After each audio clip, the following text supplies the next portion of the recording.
열왕기하 4장 38절에서 44절까지 우리 교대로 읽고 마지막 절 같이 읽겠습니다. 열왕기하 4장 38절에서 44절입니다. 엘리사가 다시 길갈에 이르니 그 땅에 흉년이 들었는데 선지자의 제자들이 엘리사의 앞에 앉은지라.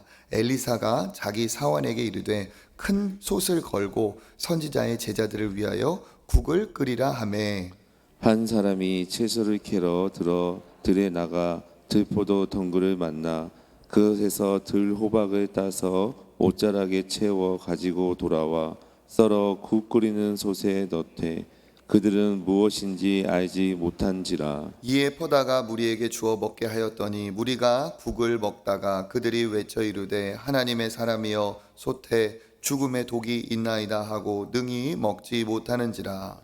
엘리사가 이르되 그러면 가루를 가져오라 하여 솥에 던지고 이르되 퍼다가 무리에게 주어 먹게 하라 하매 이에 솥 가운데 독이 없어지니라. 한 사람이 바알 살리사에서부터 와서 처음 만든 떡 곧 보리떡 20개와 또 자루에 담은 채소를 하나님의 사람에게 드린지라. 그가 이르되 무리에게 주어 먹게 하라. 그 사환이 이르되 내가 어찌 이것을 100명에게 주겠나이까 하나 엘리사는 또 이르되 무리에게 주어 먹게 하라. 여호와의 말씀이 그들이 먹고 남기리라 하였느니라. 같이 읽겠습니다. 그가 그들 앞에 주었더니 여호와께서 말씀하신 대로 먹고 남았더라. 아멘. 오늘 이 귀한 또 새아침 나오신 모든 분들을 주의 이름으로 환영하고 축복합니다. 특별 새벽 기도가 마치고 또 우리가 믿음으로 살기로 결단하였는데 또 이 새벽에 나오신 것도 잘 하셨습니다. 또 기도하려면 우리가 기도의 체질이 되어야 되고 기도하는 시간과 장소가 정해질 때 기도가 계속 지속이 될 수 있습니다. 새벽에 기도하는 것은 예수님의 기도의 방법이고 하나님께서 그 새벽의 기도에 그 간절한 기도에 들으시는 줄 믿습니다. 그래서 앞으로도 우리 교회가 새벽에도 또 밤에도 기도의 자리에서 기도의 용사들이 더 늘어나는 우리 초청교회 되기를 간절히 바랍니다. 그 자리에서 기도의 능력자들이 되시기를 축복합니다. 오늘 우리가 읽은 말씀은 엘리사 선지자의 두 가지 그 상황과 그 두 가지 사건의 해결에 대해 나와 있습니다. 이때 어떤 일이 있었는가? 우리 4장 38절 우리 첫 절 한번 같이 읽어보겠습니다. 엘리사가 다시 길갈에 이르니 그 땅에 흉년이 들었는데 선지자의 제자들이 엘리사의 앞에 앉은지라. 엘리사가 자기 사환에게 이르되 큰 솥을 걸고 선지자의 제자들을 위하여 국을 끓이라 하매. 아멘. 엘리사가 길갈에 이르렀고 그 땅에 이제 흉년이 들었습니다. 흉년이 들었다는 것은 비가 오지 않았다는 것을 알 수가 있죠. 엘리사는 엘리야의 제자로서 그 뒤를 이어서 엘리야의 그 사역을 이어받은 능력의 선지자입니다. 그 엘리사가 활동을 할 때 흉년이 들었다. 엘리야가 활동을 할 때도 역시 흉년이 들었었죠. 왜 흉년이 들었습니까? 비가 오지 않기 때문에 흉년이 옵니다. 그 비가 오지 않은 이유는 하나님께서 비를 주시지 않은 까닭이고, 왜 하나님은 비를 멈추게 하셨는가? 그 이스라엘 백성들이 그 아합 시대 이후부터 바알 숭배 신앙이 너무 꽉 차서 악한 왕비였던 이세벨의 영향으로 바알 숭배 사상이 그들에게 들어찼죠. 바알은 비를 준다 하는 믿음을 갖고 그들이 믿는 우상이었습니다. 그러니까 바알이 아무리 해도 비가 오지 않는다는 것을, 진짜 그 생명의 공급자는 하나님이라는 것을 하나님이 가르쳐 주시기 위해서 비를 멈추게 하신 엘리야의 사건이 있었죠. 마찬가지로 이 역시도 그와 같은 그 비참한 상황이 계속 유지가 되는 상황입니다. 이렇게 흉년이 들었을 때 여기 있는 것처럼 선지자의 제자들이 엘리사 앞에 앉아 있다. 무슨 말일까요? 이 선지자는 엘리사를 말하는 거고 선지자의 제자들이다라고 하면 이제 엘리사에게 배우고 엘리사의 뜻을 따르는 제자들이겠죠. 그러니까 예수님이 12제자들을 데리고 그 말씀을 행하고 가르치셨던 것처럼 엘리사 역시도 그를 따르는 제자들이 있었고, 그 흉년 가운데서도 엘리사가 진짜 하나님의 사람임을 인정하고 그 길을 따라 나서는 의로운 미래의 지도자들이 있었다는 사실입니다. 엘리사 앞에 앉았다는 말은 이제 관용구겠죠. 엘리사 앞에 앉아서 그에게 가르침을 받았다라는 뜻입니다. 그런 상황에 이 흉년에 엘리사가 보니까 여기 있는 이 자기 제자들이 지금은 말씀을 배울 때가 아니라 배가 고파서 먹을 때구나, 그렇게 생각을 해서 가서 너희들이 좀 무엇을 먹어라, 찾아 먹어라 한 내용입니다.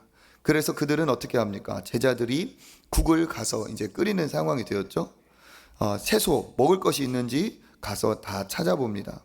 예전에 보릿고기가 있을 때 먹을 것이 없으면 산으로 들로 그렇게 찾아 나섰던 것처럼 갖고 있는 양식이 하나도 없기 때문에 이제 무엇이라도 먹기 위해서 찾아 나선 거죠. 그래서 39절에 보니까 한 사람이 채소를 캐러 들에 나가보니 무엇을 만났습니까? 들 포도 덩굴을 만나서 그것에서 들 호박을 땄다. 이것은 먹을 만한 음식이었을까요? 아니면 먹지 못할 재료였을까요? 먹지 못할 재료였습니다. 근데 이게 그들이 이것을 일단은 무지했기 때문에 땄다라고 볼 수도 있고, 또 그것을 다 이렇게 확인할 만큼 그들이 여유가 없었다는 것을 또 알 수가 있죠. 우리가 보면 이제 산에서도 가끔 그런 사건 사고가 있지 않습니까? 먹지 않아야 될 것을 드셔서 문제가 생기는 일이 있습니다. 뭐 가장 쉽게 들리는 이야기들이 뭐 먹지 말아야 돼. 내가 딱 봤을 때 내가 먹는 그 버섯하고 비슷하게 생기니까 아이고 이게 자연산 그 버섯이구나 해가지고 따서 먹었다가 그게 문제가 되기도 하고 여러 가지 일이 있어요. 그런 것처럼 이 사람들도 지식이 부족했고, 또 한 가지는 그렇게 살필 정도로 배가 좀 여유가 있으면은 좀 가릴 마음이 있겠죠. 근데 그 정도로 배가 여유가 있지 않았습니다. 그러니까 뭐 따서 진짜 좋은 거구나, 이거 갖고 가서 먹으면 되겠다 하면서 그것을 따서 옷자락에 채워가지고 그것을 솥에 넣고 이제 끓입니다. 그래서 그것을 먹는 상황에 40절 한번 읽어보겠습니다. 이에 퍼다가 무리에게 주어 먹게 하더니 무리가 국을 먹다가 그들이 외쳐 이르되 하나님의 사람이여 솥에 죽음의 독이 있나이다 하고 능히 먹지 못하는지라. 아멘. 먹다가 처음에는 맛이 괜찮았는지 먹다 보니까 어떻게 돼요?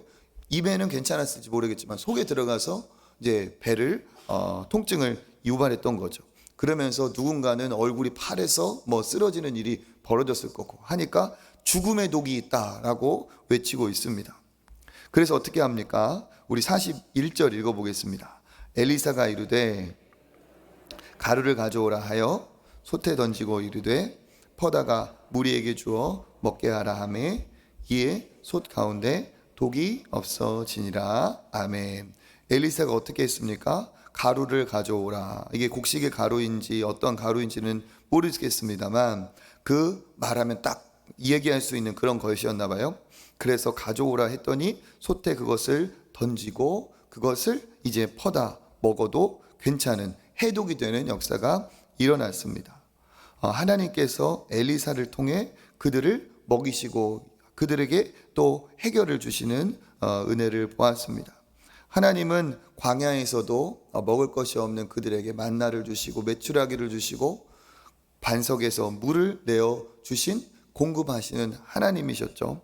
하나님은 이 안타까운 상황에 엘리사를 통해 그들의 이 아픔을 고치시고 흉년 중에서도 여전히 먹을 것을 공급하시는, 모든 사람들이 다 없다 할지라도 그래도 공급자가 되시는 진정한 우리의 인도자는 하나님이시라는 것을 엘리사를 통해 보여주시고 계십니다. 그래서 엘리사를 통해 이렇게 어려움이 지나가고 또 다음 사건이 이어지죠. 우리 42절 읽어보겠습니다. 한 사람이 바알 살리사에부터 와서 처음 만든 떡 곧 보리떡 20개와 또 자루에 담은 채소를 하나님의 사람에게 드린지라. 그가 이르되 무리에게 주어 먹게 하라. 아멘. 바알살리사라는 곳에서 한 사람이 왔습니다. 여러 명이 아니고 한 사람입니다.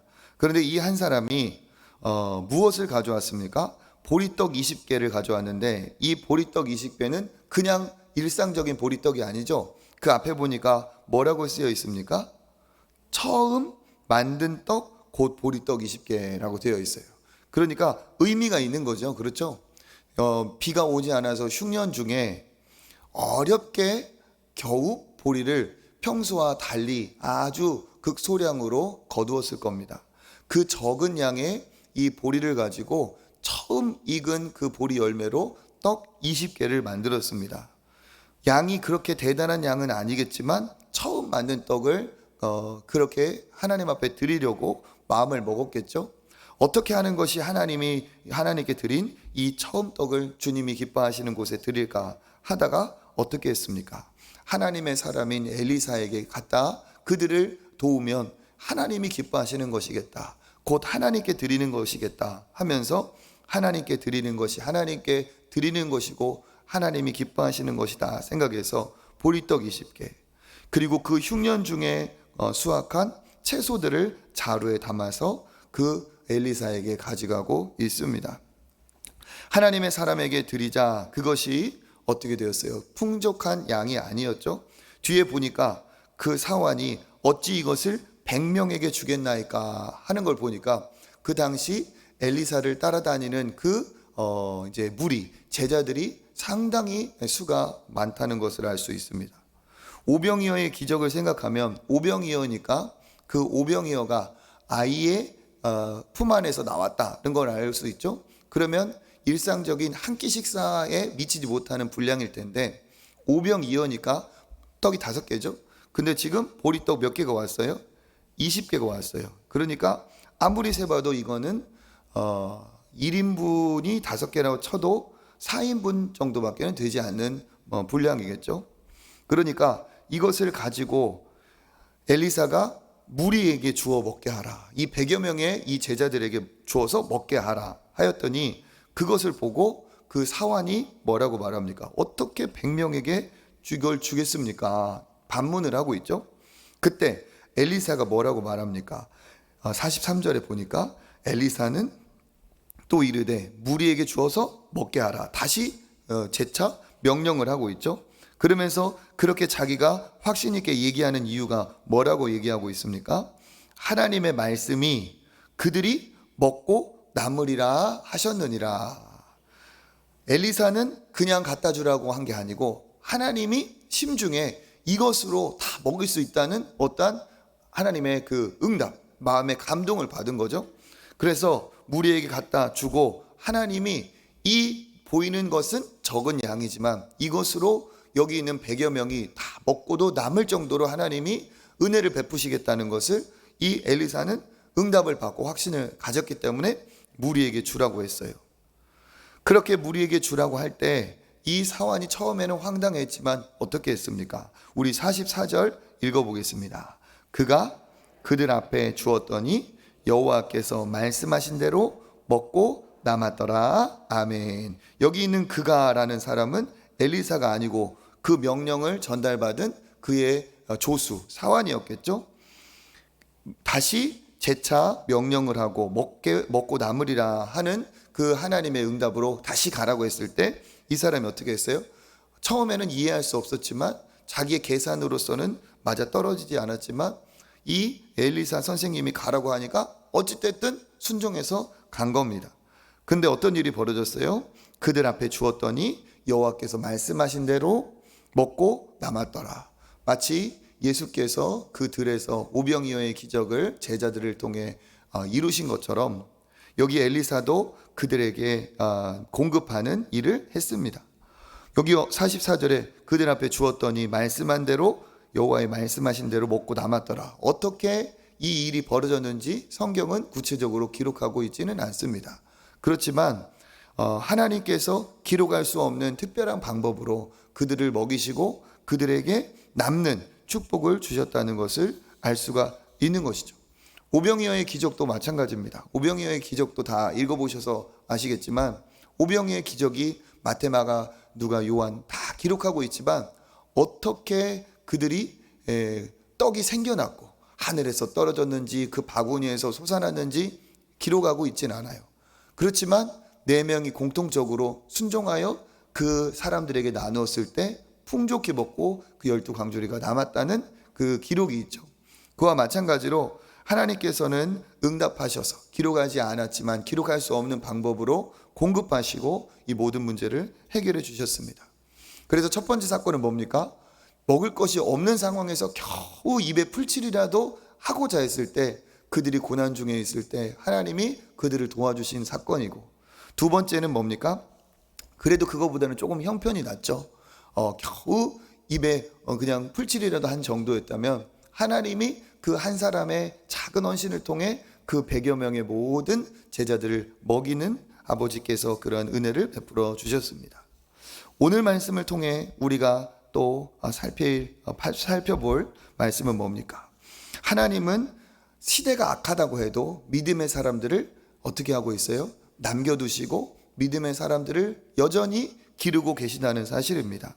하나님은 언제나 하나님의 사람을 준비하고 계시고, 세상이 아무리 어렵다고 해도 엘리사라는 사람, 그리고 엘리사를 통해 또 다른 하나님의 사람들을 어떻게 하고 있어요? 길러내시고 계십니다. 하나님은 시대가 어두울수록 믿음의 사람들을 준비하시고 그 사람을 통해 일하시는 하나님이십니다. 우리 역시도 시대가 악하고 세상이 어지럽다 할 때 우리가 더 힘써야 될 게 무엇입니까? 우리 역시도 세상이 어지럽다, 진짜 좋은 사람이 없다 할 때 우리가 우리 교회 안에서라도, 우리가 우리 자녀라도 더 믿음의 사람이라고 키우려고 하는 것이, 이게 하나님의 방법이고 하나님께서 기뻐하시는 거고, 그것이 내가 하나님 앞에 쓰임받는 것이겠죠. 선지자의 무리, 그 제자들은 바로 오늘로 치면 신학생들하고 비슷해요. 그렇죠? 믿음의 사람, 영적 지도자들을 길러내고 하나님은 계십니다. 우리 역시도 우리 정말 신학생들을 위해서, 신학교를 위해서 또 많이 기도하고 또 후원도 해야 됩니다. 요즘 아이들만 사라지고 있는 게 아니에요.